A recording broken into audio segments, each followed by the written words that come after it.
Difficult to think of so many highlights.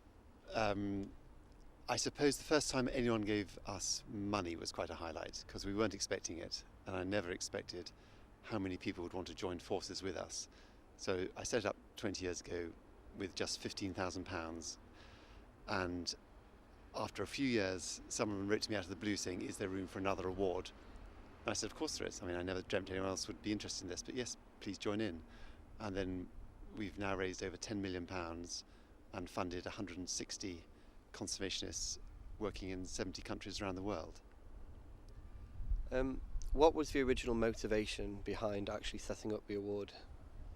The motivation was to make sure the money got through to where it was really needed, and it was very easy to see large governmental grants being announced and then very hard to see where they really ended up. And I wanted to go to local people who lived in the area and could really implement change, and they knew what was best for that area. And then if they were successful and other people could see that, and this is not just in terms of saving wildlife for the sake of saving wildlife, but also saving an area, saving local economies, then they could expand their work. Would you care to comment on any of this year's finalists in particular? Well, this year's finalists are all highly articulate. To win this award, you've got to have done the science, you've probably got to have set up your own charity, you've probably got to be employing 5 or 6, possibly more people, and you've got to be able to persuade people that what your vision is the vision that they want to implement. So you've got to be able to see the problems and come up with solutions for them.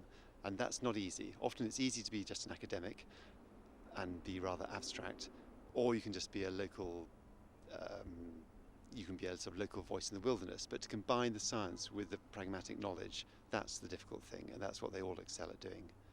So they really are the best of a bunch here today then? Well, these 7 winners this year have emerged from over 200 applications. There's very difficult obstacle course they have to get through to come to the top, and they join our growing network of leading conservationists around the world. What doors other than funding do you feel that the award opens for the winners?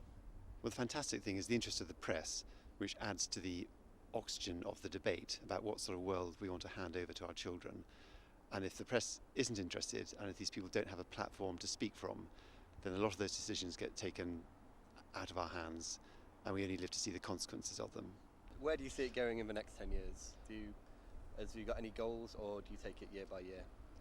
Well, we take it year by year because we don't have any capital, so what we raise we give out, and we raise and give out approximately £1 million a year, and we could double that, we could treble it. What I see is this more and more successful backlist of people who we can then work together. There's a network of people out there who are the best in their countries, and we'd like to just gradually keep expanding that because they are the people we look to as their experts in their countries. Do you feel that there's been a growing public interest in environmental issues recently? Yes, I think there is. I think there's a great thirst to understand what is best. We have a winner from the Congo this year, so that's a country where there have been 6 million people killed in the last decade. Our winner has had to flee from his village. He's had 12 members of his family killed, and he's seen people around him raped and slaughtered. Now he's trying to save gorillas, but of course it's much more complicated than that, because you might think, why is saving gorillas, why is that a priority in a country where 6 million people have just been slaughtered? And his argument is that if you lose the gorillas, if you lose the forest, you will not have clean water, you will have an impoverished landscape and a more impoverished people.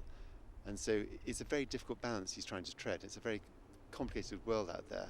And unless we meet someone from the Congo who can come and tell us about it, as an outsider, it's very, very hard to judge.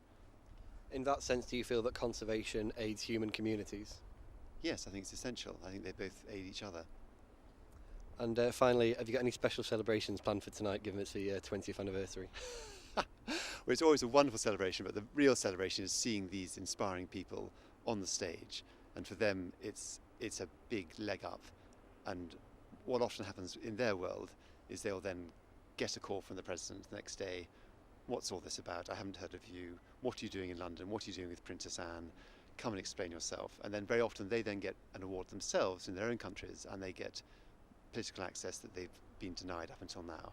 And that for me is the real celebration. Thank you very much. Well, thank you very much.